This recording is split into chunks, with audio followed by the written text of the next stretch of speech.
Oluvannyuma lwa minisita wa Kampala n'Emiriraano Hajat Minsa Kabanda okuvayo olunaku olw'eggulo n'awa abatembeeyi wiiki 2 nga baamusa enguudo, leero abakwasisa amateeka mu kitongole kya KCCA batandise okuteekesa ekiragiro kino mu nkola nga balabula abatembeeyi okwamuka ebifo bino. Bano ababadde batambula n'ebizindaalo balabudde abatembeeyi n'abasuubuzi saako ababoodabooda okwamuka enguudo z'ekibuga. Ffenna abasuubuzi abakolera mu bifo ebitali mu mateeka tulina kubeera nga tukola nteekateeka kwamuka bifo ebyo. KCCA bategeezezza nti etteeka si lya kutaliza muntu yenna singa anaasangibwa ng'akolera mu kifo ekikyamu.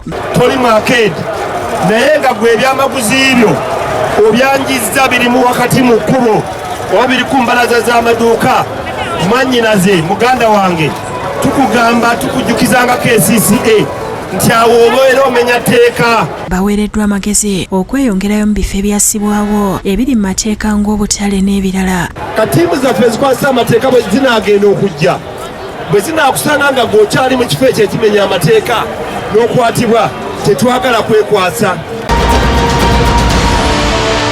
Ate minisita w'ebyobulamu mu Bwakabaka Hilda Nakate asabye abantu okugendanga mu malwaliro okwekebeza baleme okutuukayo ng'endwadde zisajjuse. Abyogeredde Wakiso ng'atongoza olusiisira lw'ebyobulamu olutegekeddwa Obwakabaka nga bali wamu n'abazirakisa okuva e Canada okujjanjaba abaana abazaalibwa nga bannakimu n'abaliko enkova ezaamera ku mubiri wamu n'endwadde ez'olukonvuba. Abasinga tebannaba kutwalabya ebyobulamu babitwala nga bikulu, naye ate buli kiseera naga nti ekyo kirwadde kyange nja kugira mbeera nakyo ekyo kyange. Asiimye Dr. Nicholas Mugaga olw'okudduukirira abantu ky'agambye nti enteekateeka eno etuukidde ddala mu y'Obwakabaka bwa Buganda ey'okukuuma abantu ba Beene nga balamu.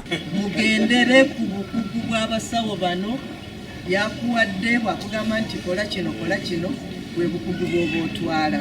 Dr. Nicholas Mugaga akulira ebyobulamu mu Busiro asabye abazadde naddala bamaama okugenda mu malwaliro nga bali mbuto kikendeeze ku baana abazaalibwa nga balina obuzibu. Nakyo kiri clear nti endwadde nga nakyo zisobola okwewalwa ng'omuntu oze mu ddwaliro okutandika okunywa eddagala nga bukyali. Kuba kiragiddwa nti waliwo ekimu kye bayita folic acid ekitaba bulungi mu musaayi nti omwama bw'atakifuna omwana ono ajja kubanga alina nakimu. Dr. Jane Nasanga ne Kimiti Rai akulembeddemu abavudde Canada boogedde ku nteekateeka eno.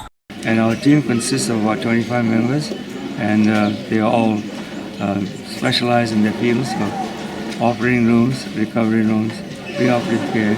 Okuziyiza kusinga okuwonya. Oluvannyuma lwa President Museveni okuwangulira waggulu mu kalulu k'omukulembeze w'eggwanga n'ebitundu 71 n'obutundutundu 65 ku buli 100 olwaleero ekibiina ekitaba ebisinde mu NRM ki NRM Pressure Groups Network kimuyozayozeza olw'okutuuka ku buwanguzi.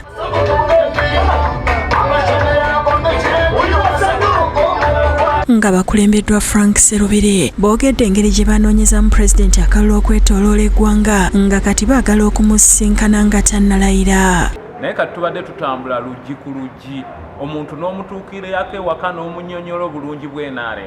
Serubiri era asomoozezza abakulembeze abalondebwa okuweereza mu bifo eby'enjawulo okukolera abantu naddala abasookerwako. Minisitule y'abakozi zibadde ziringa ezirimu abantu abali mu ntalo okulwana obuki.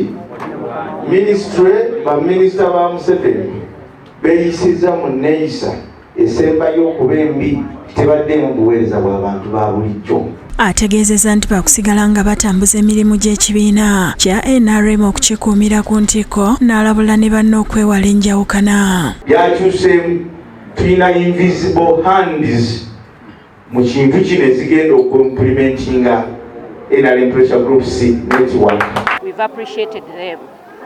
We are assuring them and we are call upon the President of Uganda, please come down and look for these people.